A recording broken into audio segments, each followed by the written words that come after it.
You're listening to the Huddle Up Podcast with Chad Jensen and Zack Kelberman. Join Broncos Country's deep divers at milehighhuddle.com and sound off. And now it's time to drop some knowledge. Okay, we're live, but we do have to let the stream breathe just for a second. Gotta make sure our Facebook peeps are on here with us. Bear with us just a second here. And we're good. Welcome in, everybody. And happy Thanksgiving to the Huddle Up Podcast, presented as always by Mile High Huddle. It's powered by Overtime Media. I'm your host, Chad Jensen. With me as always, my partner in crime, whether it's a weekday, a weekend, a holiday, you know him, you love him. He's trusty, he's tried and true. He is Zack Kelberman. Zack, first things first, dude, how was your Thanksgiving, my friend? It was good. It was relaxing. It was nice to turn off, as you know, Chad, turn off the writing, turn off the working, kind of decompress and kind of enjoy football and the food. So I had a good afternoon. It kind of was spoiled a little bit by having to watch that Cowboys game, but it's always my favorite holiday every year, regardless. Even in the pandemic, I hope yours was very happy and joyous as well. I tell you what, it was right now we're going a little bit later tonight. Obviously, we usually go live at 6 p.m. Mountain Time. We're going later tonight because my family's, let's just say our dinner menu ended up being we bit off more than we could chew. It took longer to get it all together. And so I am stuffed, dude. I'm seriously just absolutely stuffed. But it's been a great day, just kicking it with family and enjoying football and great food and looking forward to this opportunity to talk with Zack and to talk with you guys. So thanks for joining us. But, you know, like we said on last night's podcast, Zack, and happy Thanksgiving to each and every one of you out there in our community and in Broncos Country, Holden. All you guys, Kenneth, Kevin, it's good to see you, Toy Mafia. But, you know, like we said last night, we could take Thanksgiving off, but it is a work week, so to speak. The Broncos have business. The Broncos didn't take today off. They practiced, and there's a formidable opponent coming to town this weekend in the 8-2 Saints. And, Zack, we're going to get into the mailbag because we are your football priests, and each and every week we love to offer you the absolution and answers to your burning Broncos questions. So whatever's on your mind, you might be seeing through a haze and a fog of food and whatever, perhaps sugar and pie and adult beverages might be you might have imbibed at this point. We'll get to all that here in a second. But, Zack, the Broncos had a little bit of a scare. They learned as of 4 a.m. this morning that one of their backup quarterbacks, Jeff Driskel, had tested positive for, let's just say, the virus, and it concerned a lot of people for obvious reasons. You worry about anyone who contracts the bug, even though he's currently symptom-free and didn't even know he had anything. But you worry about Drew Lock. Did that get to Drew? Did it get to Brett Rippon? Did it get to Blake Bortles? According to Vic Fangio, they did the contact tracing, and based on the rules, the Broncos are good, but still something to watch. Yeah, this is going to be it's an ongoing theme of the season. You just saw what happened with the Ravens. Lamar Jackson actually contracted CV, so that team is just being decimated right now with the virus. The Broncos have done a mostly good job. We know the Shelby Harris situation, Donatell and all that. They've done a mostly good job when there is a positive case, contact tracing and quarantining and doing everything they have to abide by the NFL rules. Hopefully, first of all, I hope Driskel's okay. I always say health is more important than a game, so I hope he's okay. But hopefully it didn't trickle down into any other Broncos player and no other Bronco was exposed to him. But right now, as we know, the game's still on. Everything's good. I want to read to everybody here what Vic Fangio said as far as assuaging everyone's concerns about Drew and about Brett on whether or not there was any concern that the other QBs would be affected by Driskel. Quote, no. The other quarterbacks were only on their minimal amounts, like 2 minutes and some seconds, 4 minutes.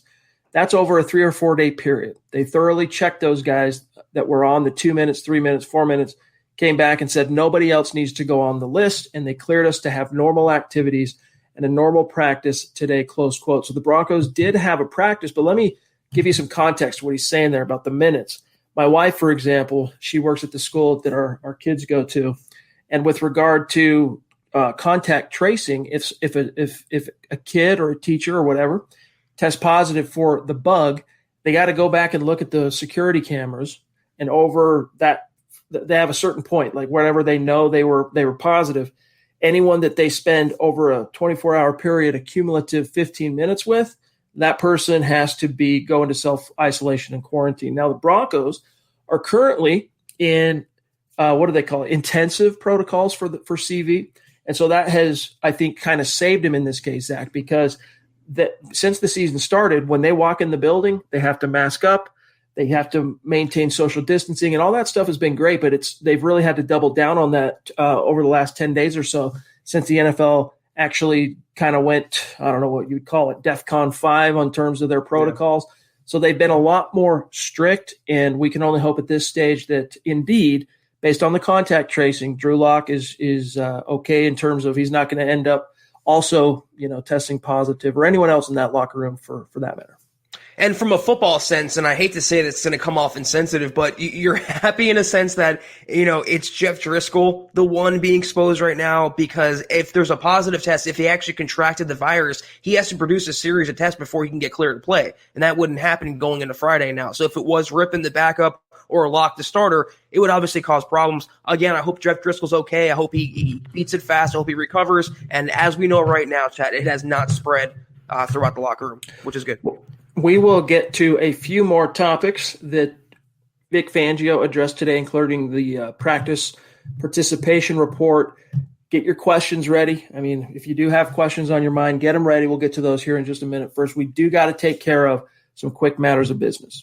Yes, tonight's live stream podcast, as it always is brought to you by sportsbetting.com. Broncos country, as you well know, gambling is now legal in the state of Colorado, but here's what makes sports betting a no-brainer for sports fans like you. Sharp odds and low juice. In-house bookmakers, they're not a third-party provider. They have reduced juice, best prices, hassle-free bonuses with a one-time rollover. That means the bonus money is yours after you bet it one time. Big difference here, whereas other sites range from 5 to 30 times. You keep it after one time. After also 24/7 live customer support. When you call them up, when you contact sportsbetting.com, you are always getting a real live person in the U.S., never someone overseas, never a robot, always a real person. But here's the kicker to remember. At sportsbetting.com, you get a 100% risk-free week of sports betting up to $1,000. Not just one bet, but all of your bets. Play for a week, and if your losses exceed your winnings at the end of the week, sportsbetting.com will cover 100% of the difference up to $1,000, again, with a one-time rollover. So head on over to sportsbetting.com/milehighhuddle. That's sportsbetting.com/milehighhuddle and capitalize on a risk-free week of sports betting up to $1,000. All right, guys, couple really quick additional matters of business, and then we'll dive in. Get your questions ready, because tonight's episode, because it is Thanksgiving and whatnot, is going to be a little bit shorter than it might usually be. And we're going to have to stick to that this time around, gang. So let's front load any questions, any topics you want us to dive into. We'll make this really quick on the matters of business. Follow the pod on Twitter @HuddleUpPod. While you're at it, follow the main account @MileHighHuddle. My partner, Zack Kelberman @KelbermanNFL. Myself @Chad and Jensen. Check out the merch store, gang, when you get some time, huddleuppod.com, and get your swag on if you'd like to get a Football Priest hat or a T-shirt or an MHH hoodie or trucker hat, mugs. There's a little something for everybody. It's another way to support what we're doing here at MHH. And also our Facebook community, if you'd like to become an official supporter, just click on the big blue button on our page, and you're in like Flynn. We really do appreciate each and every one of our Facebook supporters. It's like being a Super Chat superstar, but on Facebook. And last thing, if you're not able to do any of those things, it's all good. Please, though, these three things is within the power of each and every person watching or listening to this podcast. Subscribe, number one. Number two, like this video. And then if you think Zach and I are doing a good job, share this video out there. That's number three. Help us continue to grow and reach new like-minded Broncos fans just like you. This is the Overtime Podcast Network. Broncos country, listen up. Coors Hard Seltzer is not your average seltzer. Rooted in Coors' long history of sustainability, is a brand inspired by a generation that wants to do good in the world with a mission to restore America's rivers. Coors Hard Seltzer right now is launching the world's easiest volunteer program. Never before has it been as easy and simple to make an impact and make a difference in this world. So whatever you're doing, here's how it works. By simply cracking open a can of Coors Hard Seltzer, you're volunteering. Our waterways, gang, are at risk. 80% of America's rivers are drying up. But through a partnership with Change the Course, Coors Hard Seltzer is helping to protect and restore America's rivers. The way it works, each 12-pack of Coors Hard Seltzer restores 500 gallons of fresh water to U.S. rivers and the communities that depend on them. The results? 1 billion, that's billion with a B, gang, gallons of water restored to 16 river basins across the U.S., including the Colorado River. And that's just year one. 4 refreshing flavors, 1 cool cause. Enjoy naturally flavored black cherry, mango, lemon lime, and grapefruit. And the specs are in. Coors Hard Seltzer is 4.5% ABV. And Zach, it's only 90 calories. Chad, I got to be honest. It's always good tasting a Coors Hard Seltzer, but it just hits differently after the big Broncos upset of the Miami Dolphins. It's crisp, it's refreshing, it tastes good, and also leading them into my Thanksgiving celebration, Chad, it's even that much better. You heard it. So join the world's easiest volunteer program by simply drinking Coors Hard Seltzer. You can volunteer to restore America's rivers. You buy Coors Hard Seltzer, you help restore 500 gallons of water into America's rivers. It's that simple. Visit CoorsSeltzer.com to find a Coors Hard Seltzer near you. That's CoorsSeltzer.com. For every 12-pack sold through 8/31/2021, Coors will purchase services from Change the Course to restore 500 gallons of fresh river water. Details at CoorsSeltzer.com. Celebrate responsibly. Coors Brewing Company, Fort Worth, Texas. All right, Zach, John, whatever. Let's get what's on people's mind here. It is the mailbag. Kenneth Booker, one of our superstars, jumping in. Appreciate that. Thank you, my friend. It's good to see you. I hope you had a great Thanksgiving. He says, everyone's favorite side. I got cranberry celebration. My favorite side for Thanksgiving is an old family recipe. It's called rice dressing. So it's not like you think of like traditional dressing for or not stuffing. I was going to say, you think of traditional stuffing, it's like that, except it's rice, and it's just a little bit different. But rice dressing, what's yours, Zach? Stuffing. I mean, stovetop, homemade, doesn't matter. It's got to be crispy, though. I like it that way, but stuffing by far. I like mashed potatoes and gravy. I like cranberry sauce. I'm pretty easy when it comes to Thanksgiving, Chad. I like it all. I'll tell you what, my mother-in-law, she made a phenomenal candied yams thing today that just blew my mind. I'm not normally huge on yams or sweet potatoes, but this was phenomenal. Holden Adams wants to know, good to see you, Holden, by the way, and hope you had a great Thanksgiving. Any news on Shelby and Ed Donatel, if they will play and coach this week? So Shelby is out of the woods in terms of he's good to go to be on the field and participate. Conditioning-wise, though, he's basically been on his rear end for a month. So it doesn't seem as if he's going to be able to get back into the saddle, so to speak, Zach, in time to play this game. So it's looking like, anyway, at this stage, he's going to end up missing 4 games due to the virus, which is just such a tragic thing for him in a contract year. Ed Donatel is still working back to full strength. He is participating, Zach, in the Zoom meetings that the team is doing right now and as best he can. But he was really you want to talk about being in the woods. Ed Donatel, the Denver Broncos defensive coordinator. What's up, Bobby? Happy Thanksgiving. He was actually hospitalized. Now, he's been out of the hospital for a while now, and he's back on his feet, but he's still getting there, and he's older. So it's going to take him time. I wouldn't expect either one of them, Zach, to kind of be in it this week. It's a week 13 and beyond proposition for those two. Yeah, like you mentioned, it sucks for Shelby Harris in a contract year because he was performing better than he did last year, Chad. He was really vying for that multi-year contract that you and I both think he deserves, and that whether it comes from the Broncos or another team, I think he's played his way into that. But these absences now, not being on the field, not making plays, not making sacks, not aiding what's become an elite Denver defense and attaching his name to that certainly hurts his personal value. And, of course, the Broncos defense overall. In terms of Donatel, he was always a figurehead. I like the guy and all. He's a good coach, but Fangio was running things, and the Broncos defense lately has been playing great. I hope Donatel is feeling better, but him not being on the sidelines or in the building much really hasn't affected the performance on the field, so that's a positive sign. This is the Overtime Podcast Network. Zach, I was perusing. We'll get back to the stream here in just a second, but I was perusing the media release that the Broncos sent us this week, which always has cool little factoids. And, this is what the TV broadcast crew gets and the guys that call the game on the radio. It's little factoids and historical little tidbits that you can kind of tuck under your hat as a play-by-play guy or a guy calling the game and throw it out there when opportunity knocks. In this case, Zach, the second point here We talked about this on last night's show, that the Broncos are 9-2 all time against the Saints, haven't lost to the Saints since 94. The second point, quarterback Drew Lock can become the first Broncos quarterback to win his 8th career start by his 14th game with the team. So you get back to the whole idea of QB envy, right? And you think about, all these guys are putting up numbers and look at what Kyler Murray's doing and all these guys. It's actually Drew Lock, comparatively speaking, within the scope of history and especially Broncos history, is still actually on quite the torrid pace, which is part of what explains, for example, we talked about this yesterday, John Elway saying, I'm still excited about Drew. All these reps are only going to help him for the future, talking about Drew in the future.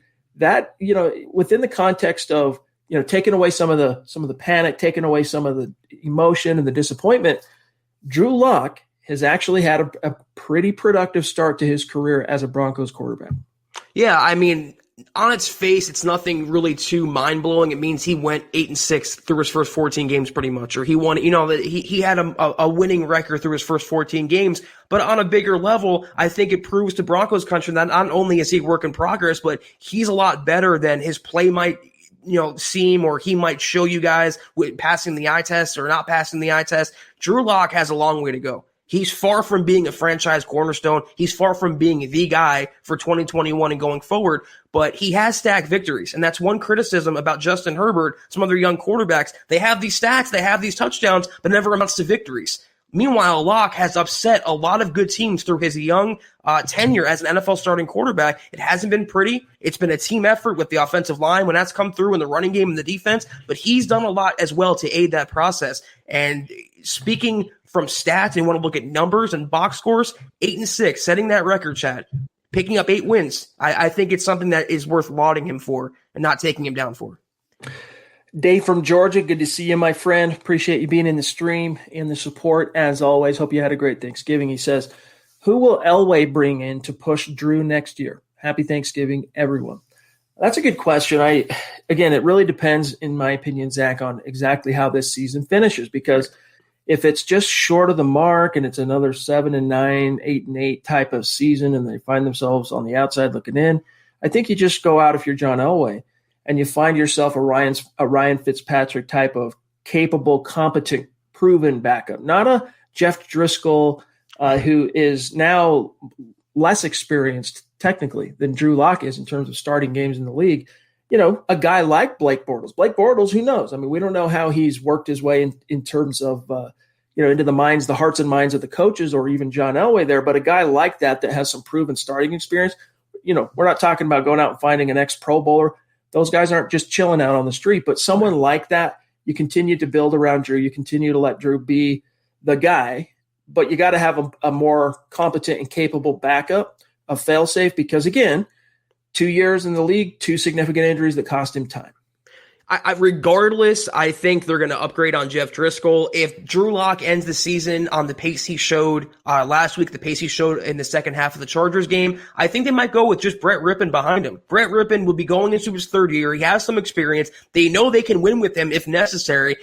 On the other hand, though, if Locke kind of bombs and falls on his face, I can see the Broncos acquiring either a fairly elite rookie or young quarterback, and they 2nd or 3rd round pick, or maybe even a veteran backup. You mentioned Fitzpatrick, someone like in the old days, Matt Moore with the Dolphins. He was always kind of in the background, or like a Chase Daniel, a veteran not making too much noise, but also way more competent than Jeff Driskel, because the Broncos have seen that Drew Lock might not be injury prone, but he's a little. There's a trend forming with him now. They can't risk it all with no one that's tangible behind him. Good to see you, Chris, one of our superstars here and an MHH Mount Rushmore guy, 24-year veteran of the Air Force. And I got to tell you, one of the things I'm grateful for is this man's service. So love you, my friend. Good to see you. Happy Turkey Day to you as well. Thank you, we got one here from Chase Wellner. Zach, good to see you, Chase. He says, despite the record, I'm glad Denver still has fight and believes in the coaches. Dallas is oozing with talent, but that atmosphere seems negative right now. Coaching. Mike McCarthy is just not a good coach, and there's a reason why. I was telling Chad this before we went on tonight. There's a reason why he was fired by Green Bay, and the Packers have gotten so much better since his departure. It starts with coaching, and he's not a right fit for that team. You can talk about the injuries, talk about the talent. The better coach, better record. Kenneth Booker, appreciate the super, my friend. He wants to know, Zach, and this is right up your alley for those of you who don't know. One of Zach's NFL jobs is also covering the Dallas Cowboys, and he knows the NFC East. So how many wins will it take to win the NFC East, Zach? At this stage, 6. Maybe 7. I mean, I think a 6-10 team right now. It's the Eagles. They're 3-6-1. They're leading the division on November 26th. It's pretty sad. Washington now is 4 and I believe they're 4-7. So I think 6 wins over the course of the next 5 or 6 games should do it. That division, though, regardless of who gets in, is going to be blown out of the playoffs in the first round. It's a really sad situation in the East. Jeff C., good to see you, my friend. One of our longtime superstars. He says, "Happy Thanksgiving, and to you as well, my friend. Locke's inability to be accurate with deep balls is concerning. Ain't gonna cut it if he doesn't master it. Hashtag it's a problem." Yeah, I would say it's a problem. Maybe it's an issue more so than a problem because it's just too erratic. It's not that we have yet to see him be accurate with the deep ball. We have. It's just not consistent. And that's the problem in the league. I mean, look at Patrick Mahomes. I mean, when he goes deep, it's on point. It's on target. And, it's unfair to compare a guy like Drew Lock to Patrick Mahomes, who's a unicorn. But nevertheless, it is something that he needs to work on. And I just think it's one of those things, if you were to talk to John Elway, if you were to talk to Vic, if you were to talk to Shermer, it's just one of those things that's going to come with more time on task. And fortunately, since he returned from that shoulder, that's the one thing Locke has gotten in spades is time on task. They're continuing to feed him the starts and the reps. He comes back from that shoulder, though, then hurts his ribs. And that, again, it kind of affects his movement and his flexibility and what he can do with throwing the ball. And let me preface this by saying it's on Drew Lock. His accuracy has not been good enough. He has to hit those passes, especially wide open ones like Fumagalli waving his hands. That being said, though, what Pat Shurmur could do is not dial up a deep ball every other play, not start a series or end a series with a deep pass attempt. Why the Broncos looked so good last week, Chad, part of the reason why they used short and intermediate passes to set up the running game and vice versa. They really were playing to Lock's rhythm, getting the ball in the playmaker's hands. You don't always have to take the deep shot. You don't always have to score a touchdown in one play. If they play to drive and chew up clock and then get down to the red zone, that's the key to success. So it falls on Locke, of course, but also good coaching to hide that inaccuracy. Zeus in the house. Good to see you, my friend. Really appreciate that super chat. Happy Thanksgiving to you. Thank you, Stu. And give our best to you, to your family. We love you. We appreciate it. It's good to see you, my friend. And also the queen of MHH is in the house, Zach Christie. Yes. She says, "Happy Turkey Day. Hope you all enjoyed your day. Congrats on the news on a soon-to-be Broncos country member of the Jensen family." That's right. Thanks for working on a holiday, guys. We all appreciate it. Yeah, in case you missed it, got a bun in the oven at Casa Jensen. My wife is pregnant, and the baby is due sometime in June, middle of June, something like that. So what that means is I'm going to be a 60-year-old dad at graduation. That's what my future holds. But you know what? Seriously, all kidding aside, we're blessed. We're excited and can't wait. We don't know the gender yet. We'll know if we choose to know. That'll come around December-ish. But maybe, Zach, we can do like a gender reveal on the podcast or something. Put it out there for some names. Do we name this kid? If it's a boy, is it Elway? Is it Locke Jensen? Drew. Is it Drew? Can't go with, maybe Drew because my wife's brother's name is Drew. Is it Tebow? Is it Peyton? Is it Atwater Jensen? These are the type of things that you guys need to start chewing on. Yeah, first of all, again, I mean, I've known personally for a little while now, but congrats, Chad. That's certainly amazing. Congrats to your wife and your family. And another member of hashtag State of Being, soon to be. Amen. Appreciate it, my friend, and appreciate all of you guys. All right, so we're sitting here at 7:20. We don't have a whole heck of a lot of time left. John, are you able to do a share screen on Stu Meats? If you are, get that ready to go, and we'll grab Steven here on Stu Meats super sticker. Good to see you. Vote Moose80 on Twitter. Steve Baumgartner, longtime superstar. Happy Thanksgiving to you, my friend. Appreciate everything you do in our community. All right, let me see. The stream just did a jump on me. I want to make sure it didn't skip any superstars. Stu Meat, always bringing the super stickers. Appreciate that, my friend. Really means a lot to us, and just your consistency is something else. So thank you, my friend. Really appreciate you. And it's not moving. I don't know why the emoji is not moving in the share screen this time, but the effect is still there. So thank you, Stu. Appreciate you, Doc. Chad, Debate over. That's it. That's what it's going to be, right? Zach Jensen. Yeah, but it's going to be Z-A-C-H. Are you cool with that, Zach? That's fine. Z-A-C, Z-A-K, that's fine. All good. Be my honor. We'll see. I don't know. I'll have to talk to my wife and see, hey, should we let the community name this child? I mean, that would be a pretty remarkable thing. Don't think she'd jump for that. She definitely wouldn't, but I can be a persuasive cat, when I want to be. This is the Overtime Podcast Network. Pobby really just blows us away every time she's in the stream, and we appreciate you. We love you. She's the princess of MHH, and it's good to see you. I hope you had a happy Thanksgiving as well, Pobby, and you stay safe as well. Yes. Thank you so much, Bobby. All right, we are sitting here at 7:21. I have to dip out at 7:30. So let's see what else is on everybody else's mind here. Let me see here. Zachary says on Facebook, don't sleep on Washington. I watched it tonight.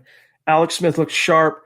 McLaurin is balling. Gibson had his coming out party, and that D-line is hitting its stride. That is, if they can keep that level of play, they can be scary. We'll see. I don't know. We'll see. First off, Chad, Antonio Gibson, we both wanted him in the draft. He's just an instant playmaker. And that Washington team, let me tell you something, talent deficient for the most part. Alex Smith, the quarterback. Why are they winning? Coaching. Jonathan, good to see you, my friend. Are you on Twitter? I always look for you when we do our post-show shout-outs to the superstars on Twitter, and I still haven't been able to find an account. So if you're on Twitter, reach out, connect with us so that we can thank you for your support. He says, thanks for taking holiday time to continue to do what you do. Appreciate that. My question is, do you hope ownership stays within the family, or will it be good to get someone from the outside? The spirit of Pat Bowlen, I'm not sure, Zach, that spirit of excellence and that being a winner and stopping at nothing to achieve greatness and just that vision as a leader. I'm not sure any of his children have that, to be frank. Brittany's a pretty on point woman. Like she has impressed me, like the way it was her job to kind of organize the whole CV protocol thing for this team leading into training camp and getting everything set up. And talk about extreme ownership and just extreme accountability. She did a great job. I would be open to seeing what she could do as the owner, but I'm very ambivalent on this topic. At this stage, I probably lean a little bit more toward turn the page, give it over to someone else, bring in some fresh blood, so to speak, at the ownership side and just see what happens, stir it up. Yeah, I can honestly make the case both ways. I'd like for it to stay within the Bowlen family and for the sake of what he wanted and his wishes. But on the other hand, there's so much squabbling, the infighting, that I wonder how much bias comes into play whenever Bowlen does get the ownership status, whether it's Beth or whether it's Brittany. Whereas an outside owner, a billionaire, let's say, a philanthropist, whatever, have no bias. Pure objective, pure business, wants to make the Broncos better, no previous ties, no emotional investment. So either way, I can see it being a positive. Either way, I can see it being a negative. But either way, it has to be resolved soon, Chad, because the league is starting to get impatient. Definitely. Yep. And they can be staring down the barrel at some pretty hefty fines in the very near future if they don't get it resolved. So we'll see. Cody Potter jumping in. Good to see you, my friend, a longtime superstar. Thank you, Cody. He says, to answer Dave a little bit about what Rivers as a veteran what about Rivers, talking about Phillip Rivers, as a veteran quarterback to tutor Locke? It's crazy, I know, but he almost retired this year. And if he did in 2021, if you talk to him in that McCown role, he might. Maybe. I think he would have a real hard time if he's going to be a backup quarterback for anybody, choosing to do so for the Denver Broncos of all teams. Like, sure, as a long time, arguably or possibly future Hall of Fame quarterback, we'll see. I'm not really making a claim there. I'm just saying he's probably going to be in the conversation at some point, even though he never won a Super Bowl and doesn't have too many Hall of Fame wins or playoff wins. He's got Hall of Fame stats, and so I could see him eventually maybe getting in. He doesn't hate – I'm sure he hates the Chiefs and he hates the Raiders, but the team that really got his goat, that he always – the rivalry with Broncos for the Chargers was always the Broncos. So – I don't know. I'm not opposed to the idea, Zach, of Phillip Rivers coming to Denver as a backup and as that to use Cody's verbiage, a tutor to Drew Lock. But I just think you'd have to get Phillip on that page, and I'm not sure that would be very easy. I wasn't even taking into consideration his Chargers ties because now I just associate him with Indianapolis. But my thing was, why would Phillip Rivers want to do that? Why would he want to come to a team that's a non-playoff team, well off the NFL map, and sit behind an inconsistent quarterback who he's arguably much better than? And also, if you sign Rivers, you're not signing him to be a backup. If you sign him, he's going to be the starter. And if you make him the number 2, how many storylines, Chad? How many narratives? How many the fan controversies can come out between Team Phillip and Team Drew? So you don't do that. You don't pollute the waters with someone of that stature. You sign him to be the starter, or you get another backup. And yes, David, you're right. we got a recommendation for Beast. Maybe Buana Jensen. I don't know. Zach Jensen. We'll see. I don't know. I'll have to take it up with my wife here. But here's an appropriate question from Miller 707. Zach, when are you going to get on that horse, so to speak, and bring a new Kelberman into this world, dog? It's going to sound really cliche, but I'm kind of focused on my career right now. That's really what I'm trying to do and trying to make waves in the professional world. So it's not a question I can answer. All right, guys, we're about out of time here. Today's episode is very much, not as much prep going into this show as we might normally, obviously, because we've been enjoying Thanksgiving and we know you guys have as well. And even though the Broncos did practice today and we got a little media availability from Vic Fangio, it's just, it's kind of a quiet night, so to speak. And golly, just seeing the passion in the community and the number of people that are in here with it. Yeah, maybe Stu. That's not bad. Jensen from Zeus, maybe Zeus Jensen, huh? Let me just check. Let me do one last round here on Vic Fangio, make sure I'm not forgetting something. So Mark Barron, right? He's getting activated off IR to go to the active roster, and that's done. Fangio was asked today, will Barron play after being activated from injured reserve? He said, quote, Zach, and then I want to throw this over to you. I wouldn't say the chances are high that he's going to suit up on Sunday at this point. So it's looking like it's going to be the same old in terms of the linebackers responsible for covering, running backs, tight ends, middle of the field. Josie Jewell, Alexander Johnson step on up against just a completely stacked New Orleans Saints offense. First of all, if y'all were depending on Mark Barron, that's on you guys. I mean, this is the wrap on the guy. He can't get on the field. He can't stay on the field. And anything the Broncos get, Chad, even if it's a tackle this season, is going to be a bonus. He's not their solution. He never should have been signed. He's not even a true inside linebacker. They have to go to war with who they have. I like Nigel Bradham, but obviously he's no longer in the picture. And Mark Barron, I'd be surprised if he's gets healthy, let alone stays healthy. Also interesting, I want to leave this with you before we dip on out. Andy Janovich, former Denver Broncos 6th-round draft pick who was traded to the Cleveland Browns, leading the AFC in Pro Bowl votes at the fullback position. So good for Jano. Justin Simmons, I believe, I read this earlier today, if not the most Pro Bowl votes at safety, he's among the leaders. So there's a good chance Justin Simmons finally gets in and gets one of those Pro Bowls on his resume, Zach. You can argue whether he deserves it. You can argue whether it's name recognition. I think the only no-brainer Pro Bowler for the Broncos this year is Bryce Callahan. He's also an All-Pro for what my money goes, and Garrett Bowles. Those are the two, I think, locks that have earned the Pro Bowl on merit. If Simmons makes it, he had a good play last week, but I think he's getting by a little bit on the name he's starting to create for himself. Man, just seeing some of the suggestions here for the baby name, it's blown me away. My wife will get a kick out of that. Pat Jensen from Greg Smith. I saw Jean-Claude Jensen. Jean-Claude, yeah. It's good stuff. All right, guys, we're going to dip on out of here for tonight. This is, about half of the show we would normally do. But you guys enjoy your night. Enjoy Thanksgiving. Thanks for spending some time with us here tonight. We've really enjoyed talking with you. And Zach and I were off for the rest of the week, but let not your hearts be troubled. We'll be back in the saddle on Sunday for the Rapid Reaction halftime stream in the middle of the game. And then, of course, we'll be back for the gut reaction immediately following Broncos Saints. Zach, any bold predictions before we dip on out of here for the game? And who are you picking in this? As always, I'm going to tease that and save it for my article tomorrow. I can't say I'm feeling great about a Broncos victory, although I don't think it's going to be a Broncos blowout either way. My prediction is that the Broncos can really stifle, and I mean really hold, Taysom Hill and the Saints offense to negligible yards. I mean under 200 yards. I think that could be in the card Sunday. What the Broncos offense does after that remains to be seen. I'm feeling solid. And by that, I'm not necessarily predicting a Broncos win. We'll save it for the Mile High Roundtable tomorrow that'll publish around lunchtime, Friday, tomorrow. So stay tuned for that. Zach and I, our official predictions plus our score picks and all that, we'll have that for you then. Plus all the other MHH guys, they'll tender their picks and predictions. So it'll be a lot of fun. But guys, we're going to dip on out. Thank you so much for joining us. One last thing before we go, make sure you are following the podcast on Twitter and also at Huddle Up Pod, also the main account on Twitter at Mile High Huddle. Zach Kelberman at Kelberman NFL, myself at Chad and Jensen. And yes, Ashton, thank you. A good reminder. Click those thumbs up, gang, before you dip on out. Really helps us out a lot organically.